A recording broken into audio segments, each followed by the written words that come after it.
Nonverbal communication accounts for 93% of all communication.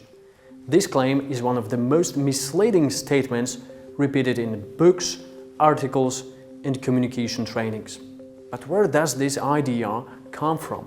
It all started with Professor Albert Mehrabian's study. To understand the real context of this study, we need to go back to the 1960s.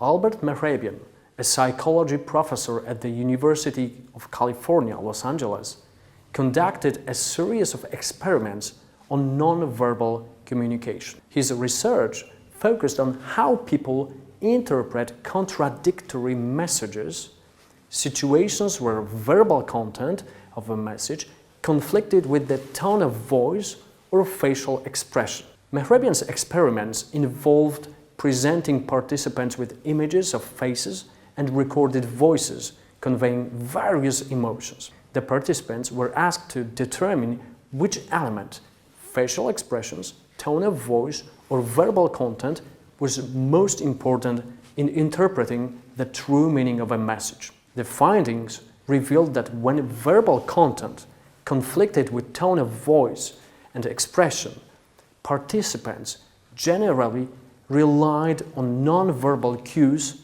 to interpret the message's true meaning. In these specific conditions, Mehrabian's study attributed 55% of the message's impact to facial expressions, 38% to tone of voice, and only 7% to verbal content. How was the study misinterpreted? Failure to understand the true context of Mehrabian's study led to the widespread belief that 93% of all communication is nonverbal. And this belief continues to spread. What's astounding is that this myth is perpetuated even by experts in the field of communication. I've personally encountered it in numerous prestigious publications. In reality, the study focused only on situations where communication elements were in conflict. In other words, these results cannot be applied universally to all forms of communication, but only to scenarios where verbal and nonverbal elements contradict each other. Furthermore, Mehrabian's research was limited to emotional communication. It did not cover many other aspects of communication, such as conveying information, negotiation, teaching, or problem solving, where verbal content often plays a far more significant role. Another critical point, often overlooked in that study, is that participants in Mehrabian's study were all women. Specifically, female students from the University of California of roughly the same age and the same cultural background. While the study gave valuable insights, its sample group was far from representative of the entire population. So how should we interpret Mehrabian's study? First and foremost, we must remember that its findings are relevant only in very specific contexts. Contradictory emotional communication. For instance, if someone says, "I'm sorry you failed that exam," but their tone is upbeat, their eyes are sparkling, and they're barely suppressing a smile, we sense a mismatch.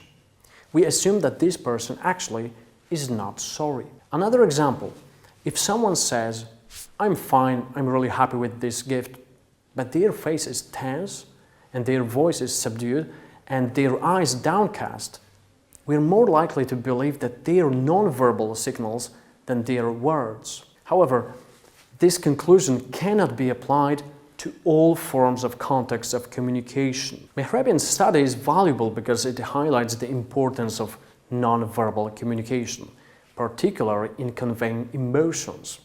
But it's equally crucial to understand that nonverbal communication does not replace verbal communication. The two work together, and the true meaning of a message often arises from their combination. Communication is a complex process involving many different elements, both verbal and nonverbal.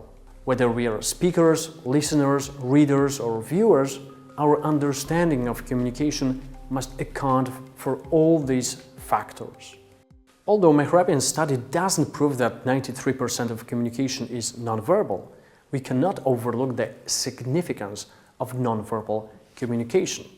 Elements such as facial expressions, gestures, body posture, and tone of voice can profoundly influence how our messages are received. Here are a few tips for aligning your nonverbal communication with your verbal messages. 1. Be authentic and honest. Choose words that align with your beliefs and emotions. A mismatch between what you say and how you act can be easily detected.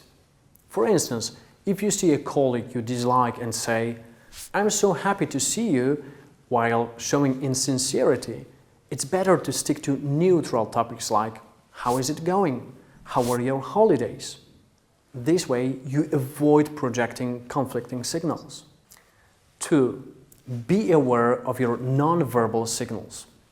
Watching yourself on video is one of the simplest and most effective ways to improve. Mirrors don't work as well. Most people get distracted by their reflection and can't focus on their delivery. Feedback from a professional is also invaluable. For example, during my workshops, participants often react to their recordings with surprise, saying, "I had no idea I did that." 3. Maintain eye contact. During presentations, eye contact creates a connection with the audience and fosters engagement. It also conveys confidence, authenticity, and credibility. 4. Avoid nervous and uncontrolled gestures. To appear composed, imagine you're moving through water. Every motion should feel slow and deliberate, as if water makes a resistance. This will make you appear calm and in control. 5. Use gestures effectively. Avoid keeping your hands in your pockets or hiding them behind your back. Restricting your hands can lead to uncontrolled or awkward movements such as swaying or repetitive knee bending. Use your hands naturally and purposefully. 6. Adopt a balanced posture. Stand upright, look ahead, and keep your shoulders back, but avoid overdoing it. Overly rigid posture can come across as tense or even arrogant. Moderation is key. The simplest starting position is presenting as it follows. Place one hand on top of the other in front of your navel and bend your arms at the elbows of a 90-degree angle. This way, you'll allow your hands to gesture naturally. If you're looking to improve your public speaking skills, or you want to transform the communication culture in your organization, feel free to reach out. Let's talk about making a real change.